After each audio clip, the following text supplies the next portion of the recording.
Hey everyone, welcome to Dan and Joe's Bowl Pick'em Spectacular, the 2022 edition. As always, I'm Dan. And I'm Joe. All right, so for those of you who haven't listened in the past years, what Joe and I will do is we pick the 25 last bowl games, and the loser has to wear a hat or a shirt of the team that is their biggest rival. They have the most hate for. In Joe's case, that would be Mississippi State. For me, that would be Alabama or Georgia. Last year, I lost, and I decided that Georgia was the team that I disliked the most that year. So I wore Georgia stuff, and my skin has not recovered from the fourth-degree burns that I had last year. So I'm hoping that I do not have to further scar my body and that I win this year. And Joe, the beginning of this makes me worried because there's some games in here that are really tough to pick to begin with, mostly because I just don't know a whole lot about these teams. And the first one we got, Joe, is New Mexico State and Bowling Green. Who do you like in that one? I like Bowling Green, mainly because New Mexico State has not been to a bowl game in forever, and I think that Bowling Green is more of a proven program. And Joe, I thought the same thing. I like Bowling Green in that one also because I think they play in a better conference. The MAC conference is one where they go out there and they play these horrible schedules out of conference. They get their teeth kicked in for the most part by really good Power Five programs. But sometimes you see them go out there and they beat these Power Five programs. They're battle tested, and within their conference, I feel like they play a lot of really good teams. And every now and then you'll have that Miami of Ohio, or in the past Marshall, that comes through and has a really good season. And Bowling Green, I mean, that was where Urban Meyer got his head coaching start at. And I think he had like a 10-win season there. And there have been times in the past where they've been really good. And I remember the bowl tie-ins, the Mobile Bowl, through all the iterations of its name, used to be a MAC team. And I remember we got to see Bowling Green a couple times, and they usually won when they came down here and played. They had a chance to make it to a BCS Bowl, I think, in 2012. Maybe if they'd beaten Northern Illinois, they could have gone instead of them to the Orange Bowl, if I'm not mistaken. Yeah, Northern Illinois, that's one that's been really good in the past. And I think you're right about that. All right, Joe. The next one we have is another one that involves some of these teams, and there's a MAC team involved, and this is Georgia Southern and Buffalo. And of course, Buffalo is a program that is led off to some really good coaching careers, like Turner Gill, who ultimately became the Kansas coach, was the coach at Buffalo. Got a really good basketball program. That's where Nate Oates, who's the head of the number 4 ranked Alabama Crimson Tide basketball team, was there. And then Georgia Southern, of course, has been really good at first at the FCS level, winning national championships, and they've been really good in the Sun Belt. Springing upsets on teams like Florida and I think they might be Mississippi State one time too. Right now Georgia Southern has one of the most high profile coaches you could possibly have for a team at that level. They have Clay Helton as their head coach, who of course was the head coach at USC for a very long time, and one who he got hated on a lot when he was at USC, but he had some good years. And I mean, if you were the head coach at USC for 8 years, that's an accomplishment. Absolutely, Dan. And I think I'm going with Georgia Southern in this game. I just think, similar to what we were talking about with Bowling Green for the MAC, I think in this matchup, Georgia Southern comes from a deeper conference in the Sun Belt. I think they've been tested, and I also like the coaching experience too. Yeah, Joe, I like what Clay Helton's done. He's having a good first year. I mean, he beat Nebraska, and that was kind of the nail on Scott Frost's head. I mean, he was probably going to get fired at the end of the year anyway, but when Clay Helton came out and beat him at Georgia Southern with all the negative press that Clay Helton had as the USC's head coach, that was dunzos for Scott Frost. I think he actually was fired the next day. Mm-hmm. Right. But, Joe, this has been the year of the Fun Belt. I mean, I think that in a 12-team playoff, that maybe Troy would have had a chance to get into a 12-team playoff with as good as they were this year. And this is by far the best we've seen the Sun Belt. Yeah, having South Alabama with double-digit wins too. Absolutely. And so, Joe, moving on to the next game, I also like Georgia Southern. Like I said, I think the Sun Belt makes you battle tested. The next game we have is this is another team that maybe if we had had the 12-team playoff back in 2020, they probably would have made it. They had another good year last year. This year has been a little bit of a drop-off for them, and we're talking about Coastal Carolina, and they're taking on East Carolina, who's a team who began the year really strong. They had NC State dead to rights, but then, of course, their kicker missed one of the most awful field goals I've ever seen and ended their chances at having a huge upset. But East Carolina had a pretty good year. They lost some tight games and what is a very good, I think they're in the AAC. And, you know, they're a program that is pretty close to beating a lot of good ones. Right. This feels like a game that should be more of a natural regional rivalry, but I don't know how often these teams play each other. But I think for this game, I'm going with East Carolina. I look at, the fact that they've been pretty solid this year overall. They've given some teams a scare in the Power Five. And then also, I think that the departure of, I'm not sure if the quarterback or coach, Coastal Carolina will be here. And so I think that makes a big difference. Joe, that's the reason I like East Carolina in this game is Jamie Chadwell took the Liberty job. He's replacing Hugh Freeze at Liberty. And Grayson McCall has entered the transfer portal, which to me would suggest he's probably going to pull a Caleb Williams and follow Jamie Chadwell to Liberty, kind of like what Caleb Williams did with Lincoln Riley. But, I mean, I think Grayson McCall has plenty of suitors. I think there's teams in the SEC that would consider using him. I mean, I think that maybe even Hugh Freeze at Auburn, I think Grayson McCall will be a great player at Auburn based on the kind of system that Hugh Freeze runs. So I'll be interested to see what kind of looks Grayson McCall gets because he got injured, I think, like the 8th game of this year and got knocked out for the rest of the season, and that kind of derailed Coastal Carolina. But the guy's been prolific there for, I think 4 years already.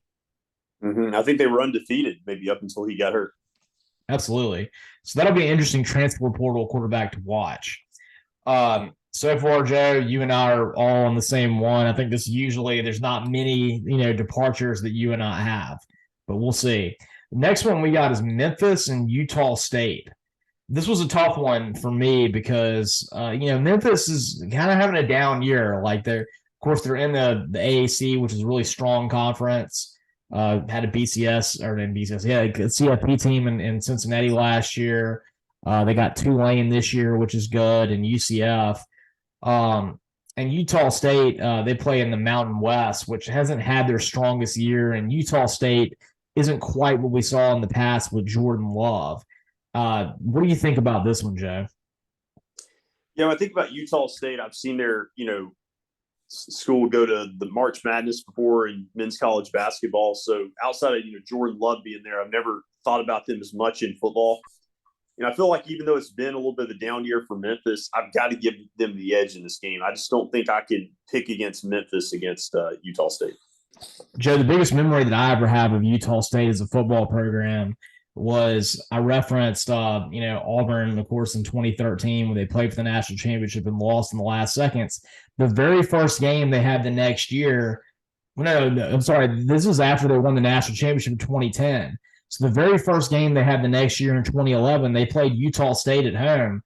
And Auburn, fresh off winning the national championship against Oregon, everybody's all thrilled with Gene Chizik. Utah State comes into Auburn, and they're beating Auburn, I think, they were beaten by 13 points with 3 minutes left. Auburn scored a touchdown with 50 seconds left, had to kick an onside kick at home, recovered it, and they were able to score a touchdown and win the game. But that Utah State team, we were all sweating bullets because Auburn never lost to a team like that before. And, it was one thing that I will say in terms of non-conference, I don't think Auburn's ever really lost to a team like Utah State. And they've had some really close calls, including Georgia State last year, but that was the one that was probably the closest because they even had to do the onside kick. Mm-hmm. Yeah, they have some history there, of definitely showing up and making it close. But I'll give the edge to Memphis. I also think that, Memphis' coach was on the hot seat a lot this year, and it looks like he's going to keep his job. And I think that there's going to be some motivation there too. Yeah, I think so too. And one thing I'm going to look at is you always know that Memphis is going to have really good athletes. They're going to have the players that were not quite good enough to get an SEC offer, or maybe they did get SEC offers and maybe something happened at an SEC school and they had to transfer to Memphis to be closer to home. And so there's very few times you see teams that go up against Memphis that have a clear talent gap against them.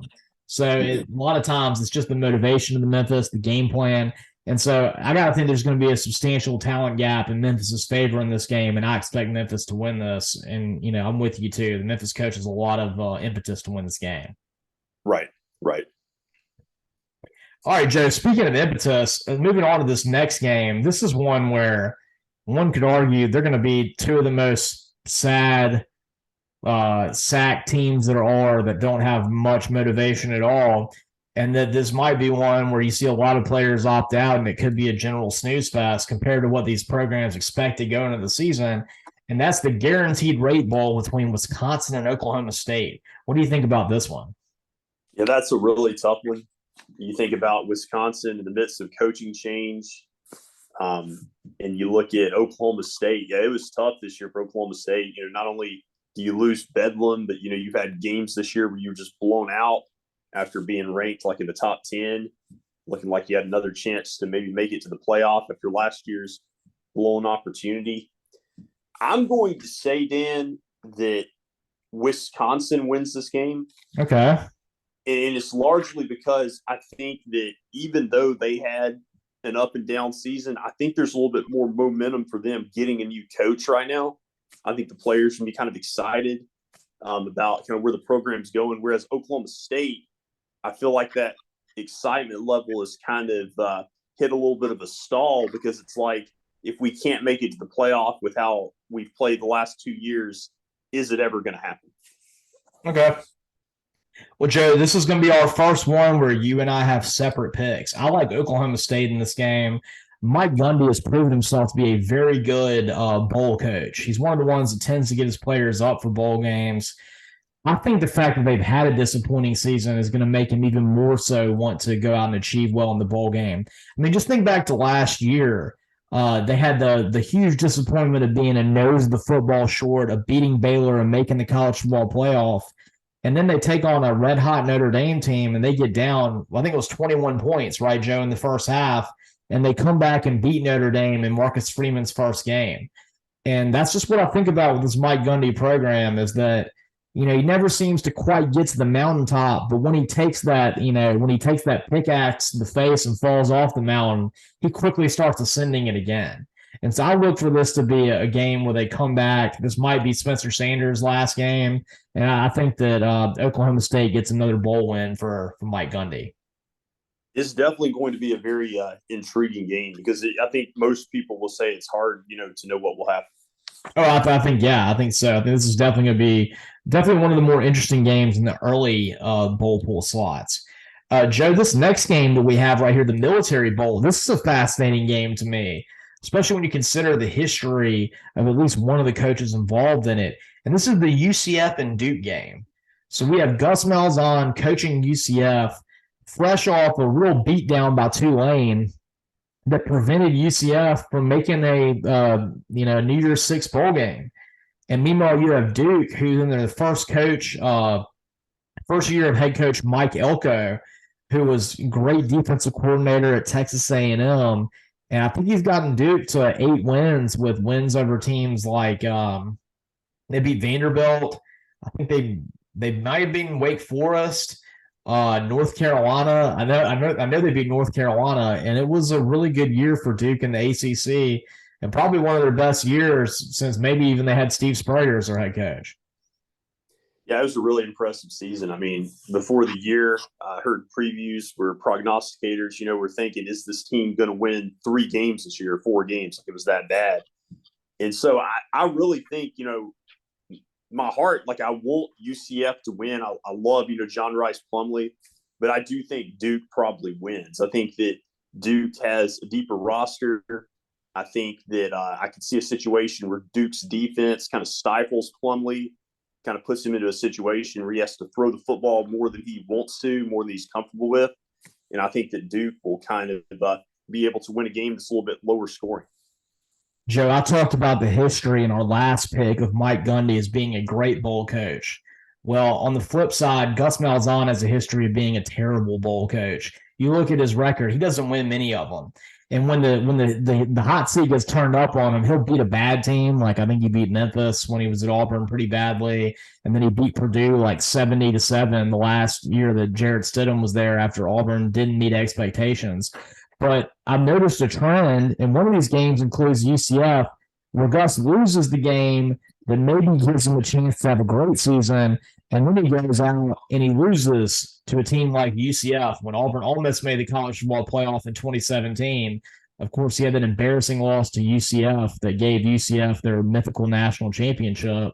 And it wasn't just that one. I mean, Bo Nix's first year, when Auburn had a really great regular season, it was pretty close to being considered a playoff team that year. They went and lost to Minnesota in a bowl game. And you can just count the amount of times that Gus did this, including the national championship game against Florida State, where he didn't win it, And I think that his team, they got this close to making a New Year's Six game. They ended the season on a real sour note, not just losing to Tulane in the AAC championship game. Think about that game that they lost to Navy, and that was them coming off beating Tulane to get themselves in the driver's seat. I think you got two programs that are heading in different directions, at least for this season. Duke's going to be excited. This is a big opportunity for them. I think UCF's going to look in all at Tulane playing, Tulane's playing in the Peach Bowl, I think, and the Cotton Bowl. They're going to look at Tulane getting to play in Jerry World with a chance to take on USC, and they're just not going to be excited about this game. Meanwhile, Duke, first year, great defensive coach, and Mike Elko, who we noticed his departure at Texas A&M this year when you look at the way A&M's defense went versus where it was. And this Duke team is going to be really excited about this opportunity, and I like Duke to win this game also. Yeah, I think those are all solid points, and yeah, going with Duke. All right, Joe, this next one to me, this is one of the more fascinating ones on the bowl pick. We're starting to get some really good ones. We got the Liberty Bowl with Kansas and Arkansas. I mean, talk about a team that's going to be excited to be in a bowl game alone as Kansas, and then to get a marquee opponent in Arkansas. And meanwhile, Arkansas got to be a disappointing year for them. They had the year last year where they rose up, they got to 9 wins, they beat Penn State in the bowl game. And then this year, everyone's like, you got KJ Jefferson back, you got Rocket Sanders back, you bring in Jaden Hazelwood at wide receiver. This Arkansas team, they should be a team that maybe is going to finish in the top 10, top 15, maybe have a chance at the SEC West. And they started off good, and then they had that game against Texas A&M, where they ultimately ended up being one of only 2 SEC teams to lose to Texas A&M. And when that happened, Arkansas hit the doldrums there in the middle of the season. Now, they recouped a little bit and almost beating LSU and, of course, and really beating the brakes off of Ole Miss. But they end the season at 7-5, or was it 6-6? They lost to Missouri to end the season. They might have ended up being 6-6. They were. Yep. And so you look at a team that was preseason after they beat Cincinnati. They got in the top 10 after beating Cincinnati, and they ultimately finished 6-6. And meanwhile, Kansas, of course, they got to host their first game day. They got ranked in the top 25. Now, they suffered a pretty rough end of the season. I think Texas beat them 55-14. Kansas State beat them by 20 points. And so this is a fascinating game to me, Joe. I mean, you would say, looking on paper, Arkansas is going to have the better players, especially KJ Jefferson being healthy again now. Kansas State's going to have the motivation. And, Joe, where does that leave you? Yeah, well, you also do worry to some degree about opt-outs too, for Arkansas. But I think where it leaves me, though, Dan, is I'm going to give the edge to KJ Jefferson in Arkansas because of KJ Jefferson. I just think, if he's playing in this game, the offense is going to do enough. You look at, the schedule that Arkansas played in the regular season. I just think they're going to be more prepared for this game. Kansas was a great story, for the first 5 or 6 weeks of the season, but they kind of fizzled out. And I know that Arkansas was up and down all year, but I don't know. I just feel like I have to go with an SEC team in this matchup. Yeah, Joe, I like Arkansas in this too. I mean, I read out some relative results to you. Kansas State beat them by 20. Texas beat them by 41. And that's the one that really sticks out to me. Because why? Because Texas has Bijan Robinson, who's a great running back. Arkansas's got Rocket Sanders, who's not quite as good as Bijan Robinson, but he's also very good. And at the end of the season, Kansas just got the brakes beat off by them by a lot of teams. Oklahoma, who had a rough season, beat them pretty badly. Then, of course, you had the Texas game and then the Kansas State game. And one of the things that Texas and Kansas State have in common, they're both very good rushing offenses. Bijan Robinson for Texas, Deuce Vaughn for Kansas State. And I think that Arkansas mixing a run with KJ Jefferson and Rocket Sanders, I don't see Kansas stopping it. So I like the Razorbacks in this one. This one might not even be very close. I could see it playing out that way. All right, Joe, the next game. Here's another one that has teams that were pretty close to achieving some great goals, but really kind of fell apart at the end of the season. And this is North Carolina and Oregon. So, of course, Drake May was someone who was a borderline Heisman finalist for much of the year. And then they closed the season losing 3 games in a row. They got beat by Clemson really bad in the ACC championship game. I think it was Georgia Tech beat them too. And so this was a team that had 1 loss going into that stretch and then ultimately couldn't get the job done. And meanwhile, Oregon was, had their awful loss to Georgia to begin the season. Everyone writes him off. Then suddenly Bo Nix goes crazy for 7 games in a row, gets himself in the Heisman Trophy conversation. They lose a game to Washington in the last seconds with a controversial call on whether there was a catch on the sidelines. And, Oregon loses out on being in the CFP. They still have a chance to make the Pac-12 championship. But then Bo goes to Corvallis, Oregon, and takes on the upstart Beavers. And Oregon State makes a huge comeback against the Ducks and ends up winning. And so, now Oregon doesn't even make a, Rose Bowl or a New Year's Six game. And so this is going to be an interesting game as to, who's excited to be here and what are they going to do with it. Yeah, it definitely is. And it makes it really tough to pick. I think I'm going with Oregon in this game. I feel like even though they lost to Oregon State, they jumped out to that big lead through 3 quarters, and it was a really close finish at the end. They had a chance to get a touchdown. Whereas North Carolina, not only did they lose the last couple of games, I felt like they kind of largely fell flat, especially with how they went out against Clemson. Yeah, Joe, North Carolina's been the shell of itself the last month of the season. Losing to Georgia Tech, a team who fired their coach, is embarrassing. And then Clemson coming off losing to South Carolina for the first time, off getting killed by Notre Dame. Clemson went out there and destroyed them with the backup quarterback. I think Oregon is a team that's much more talented than North Carolina. I love Gene Chizik for winning the national championship at Auburn. I got to know him when I was there. He's a great man. His defense has not been very good for North Carolina this year. And I think Bo Nix and a very talented Oregon offense is going to be able to name their score against North Carolina. Mm-hmm. And then you got Dan Lanning as the, coach at Oregon, always has good defenses. That's right, Joe. Sticking with this theme about excitement, Ole Miss takes on Texas Tech. And you and I talked about it in our last segment. I really wish it had been Mississippi State playing Texas Tech because with the Mike Leach connection, that would have been a much more interesting game. Joe, Ole Miss has 3 losses in a row to end the season. It was all the controversy with Lane Kiffin about whether he was going to go to Auburn or whether he was going to stay, all the distraction it caused. He ends up losing the Egg Bowl too. And now they're sitting here in the Texas Bowl. And frankly, not against a very exciting opponent. Meanwhile, Texas Tech had a pretty good year. And I think it's the second year of their head coach, Sonny Cumbie, who actually is also a Mike Leach tree coach. And Texas Tech had a big win they had wins over Houston and Texas this year. They had a home win over Texas, which is a big upset.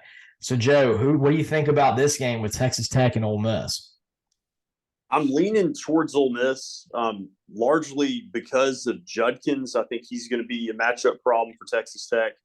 And then also, I think that as frustrating as the end of the season was for Ole Miss, with questions maybe somewhat about motivation to a degree, I do think that objectively Lane Kiffin is as good as anybody at putting together scripted plays and a game plan.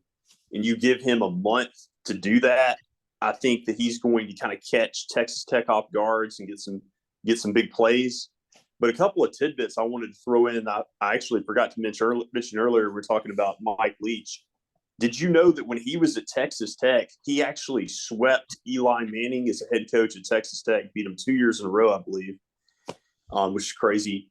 And then the other thing that's weird about this game is Ole Miss has now played Texas Tech more times since like 2000 than they've played Tennessee in the SEC.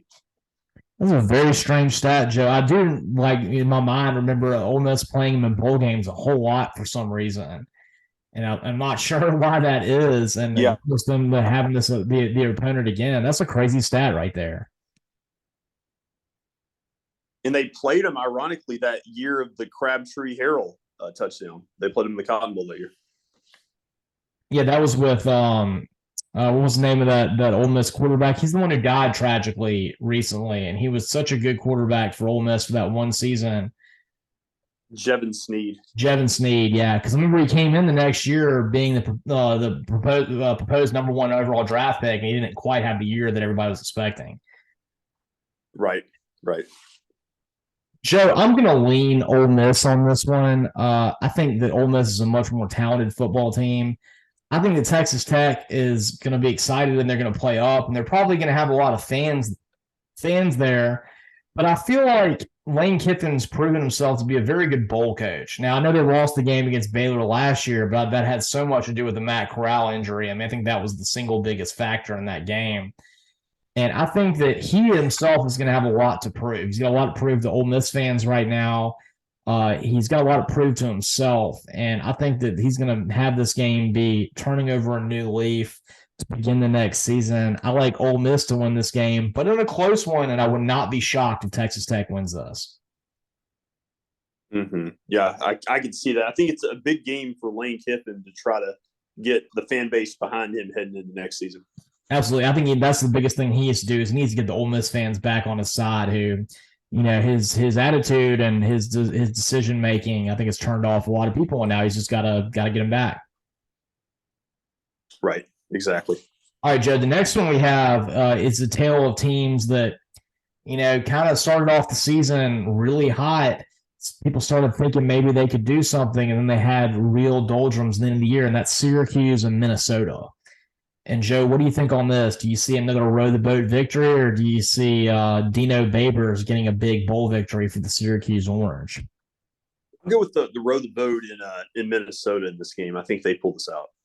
Yeah, Joe, I like Minnesota in this game too. You know, they only lost games against good opponents. They lost a close one to Iowa, a close one to Illinois, and they lost to Purdue in a pretty tight game. And the only team that really just curb stomped was Penn State. And Penn State is a very good football team. In my mind, I think they're one of the top 7 or 8 teams in all of college football. And Minnesota's got a good defense. They still have Mohamed Ibrahim at running back. And I think Syracuse was a good story, but man, they fell apart when they started not playing good anymore. So I like Minnesota and row the boat on this one. Yep, agreed. Plus, PJ Fleck has proven himself to yet again be a very good bowl coach, so that favors him as well. Mm-hmm. All right, Joe, this next one coming up right here is, in my mind, the biggest mismatch in all of the bowl season. And if I were to, you know, have my lock of the bowl season, it's this one. Oklahoma and Florida State. I would bet the mortgage on Florida State in this one. Florida State's playing great football. They come off their first victory over Florida in a while. Mike Norvell seems to really have turned things around. Jordan Travis is coming back. They have Johnny Wilson, one of the best wide receivers in college football. Meanwhile, I didn't even know that Oklahoma had won enough games to make a bowl game. And, of course, really rough first season for them with Brett Venables. And so what do you think about this one, Joe? I'm going with Florida State to win, but I do think this is a close game. I think that Oklahoma is the type of program, when you have them in a bowl game, you just can't count them out. And you look at, you know, some of the games they won, you're beating Oklahoma State the way they did. I think that, you know, they're up for the matchup, but I think that Florida State has a team, you know, that's in better sync right now to pull off a game like this. Joe, I think Florida State is, you know, in my mind, the prohibitive favorite to maybe win the ACC next year. They're making such strides that I look at them as a team that looks to be better on paper right now than Clemson is. Yeah, I mean that's going to be, you know, the interesting thing next year for Norvell, you know, with those expectations. All right, Joe, the next one we have Texas and Washington in the Alamo Bowl. Of course, Washington had two really close losses back to back to Arizona State and to UCLA. But other than that, they won the rest of their games and really began and ended the season well. And Michael Penix was someone who could have been a Heisman Trophy candidate. Meanwhile, Texas was this helter-skelter team that would play really good teams tight, like Alabama and TCU, and then they would go and lose to a team like Texas Tech. But then they'd also do things like kill teams like Kansas State. So you never really know what you were going to get with Texas. And so, Joe, what do you see in this game with Texas and Washington, and what could be Bijan Robinson's last game if he decides to play? Yeah, that's true. And, another aspect is you have Steve Sarkisian against one of his former teams that he coached in Washington. Kind of funny how they always do these matchups for that underlying intrigue. So Washington, Texas, I wanted to lean Texas, and I think I will. But, Robinson's status is definitely something that's paramount. I think what concerns me about Washington in this game is with a team like Texas that can run the football, I always worry about matchups like that if you're a team like Washington that has a quarterback that throws it that many times. Mm-hmm. Michael Penix Jr., I think, led the nation in passing yards this year. He was right up there. And I just worry about, you get to a bowl game and he might have to throw it 50 to 60 times. And to me, that's usually a recipe for inefficiency and probably some turnovers. And I got to think Sarkisian is personally motivated in this game. So I think Texas wins, and I think it also sets up a recipe for an off season of Texas trying to build up the hype once again. Joe, Texas seems to be like the best team in America when it comes to bowl games and getting excitement for the next season. From beating Georgia in a bowl game to beating Arkansas in a bowl game, they always seem to have these 8-4, 7-5 years, and then go out and play a really big name opponent and then win. And I think Washington is going to have so much trouble stopping the run game. We look at the way they lost to UCLA, and Zach Charbonnet just couldn't name his amount of yards against Washington. And if Bijan Robinson plays, I think Texas definitely wins. But Texas has a really solid backup running back too. And so I don't know that even if Bijan Robinson sits this one out, they still won't win. So I'm going to lean Texas on this one also. Okay. All right, Joe, the next one we have is Maryland and NC State. What do you think on this one? Yeah, that's also a tough one. Didn't NC State's quarterback enter the transfer portal, Leary? He did. He got hurt for the season, and then he entered the transfer portal. That's right. I think with the quarterback situation, I'll go Maryland and Loxley to win this game. Yeah, Joe, I really like what Taulia Tagovailoa did this year. He keeps being one of the better quarterbacks in America. And I think Mike Loxley's really got a good, steady improvement in what we're seeing in Maryland. Meanwhile, NC State had all the hopes. They were supposedly a dark horse CFP team this year. They didn't live up to those expectations. Devin Leary got hurt. And, of course, he entered the transfer portal. I see a lot more motivation in this game for Maryland making their first bowl game in a long time. So I like Maryland in this game also. Okay. Joe, the next one we have also a game of teams that started off the season really hot with a lot of expectations but kind of fell down the path. We got Pittsburgh and UCLA in the Sun Bowl. I think UCLA wins with their ability to run the football. And I don't know what the quarterback situation is looking like at Pittsburgh, so I'm going UCLA. Yeah, Joe, I like UCLA in this game also. They get a chance to give Chip Kelly his first 10-win season at UCLA. They didn't get to play in the bowl game last year, and I think that was a COVID-related thing. I think Zach Charbonnet is going to put on a show in this one. Pittsburgh hasn't quite been the same team since they lost their quarterback that went to the Steelers. And I like UCLA and probably in their quarterback's last game ever. He's been a guy that had been there for so long, and I definitely like UCLA to get their 10th win of the season. Mm-hmm. Yeah, it feels more like a traditional bowl game for like an outgoing quarterback. Yeah, it does. It feels like kind of a celebration for DTR, Dorian Thompson-Robinson, who's had a really up and down career at UCLA, but one that's just been there for a while and really made some vast improvements over his time there. Right. All right, Joe. This next one, Notre Dame and South Carolina. This is a very interesting game. Beamer Ball coming off back-to-back big-time wins over Tennessee and South Carolina in the year. Meanwhile, Notre Dame had a terrible beginning of the year, came back and did some good things, beat up on Clemson, but then ultimately got handled by Caleb Williams and USC. Who do you like in this one? I like South Carolina. I wouldn't be shocked if Notre Dame won. I think that I give a lot of credit to Freeman for, they started out really porous, but that he did turn it around and right the ship. And oftentimes, when you start out 0-2, the season kind of gets away and snowballs. So give them a lot of credit, but I just look at how well South Carolina played down the stretch and the momentum that they have. And I got to think their fans are really excited about this game too. I think so too, Joe. All right, we're going to go fast on these. Tennessee and Clemson. I'm going to go with Clemson, and I think that their young quarterback's going to get a lot of momentum going into next year. All right, Joe, I like Tennessee. I think Joe Milton is the best backup quarterback in the country, the only one who has started at 3 different places. I think Heupel's getting him primed for the next season. All right, Joe, Iowa and Kentucky, a.k.a. the Ivory Bowl. If there's more than 10 points scored in this game, then I will be shocked. Who do you like in this one? I think I'm going with Kentucky to find a way to win it. They won the game against Louisville. I think they'll find a way. They have more offense too. Okay, Joe, I like Iowa in this one. Iowa's traditionally a very good bowl team. You know my thoughts on Will Levis. Even if he plays, I don't think he's going to be very successful against a very good Iowa defense. And I think that you should choose to watch anything else on TV other than this because it's going to be terrible. I don't think he's playing. He's not playing. But good. That makes me feel better about taking Iowa. Alabama and Kansas State. I think Alabama wins. It seems like a game where you pick Kansas State, but I think because it feels that way, I think Alabama wins it. Joe, I think that Kansas State is a very tough team. They play people great. We saw what they did at TCU. This all really hinges on whether Bryce Young or Will Anderson plays. But I like Alabama as well in this one because you don't really see Nick Saban lose these games very often. Yeah, I think he's tired of that Sugar Bowl criticism too. Absolutely. I agree.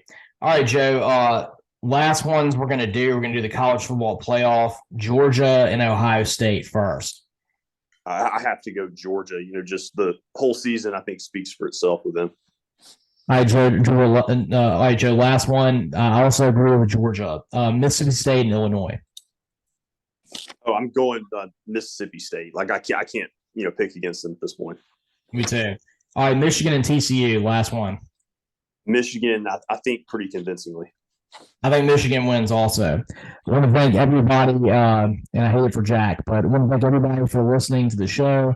You catch all the releases on Spotify. Look up the Dan and Joe Sports Show on Spotify. And you also follow our YouTube channel and subscribe to it.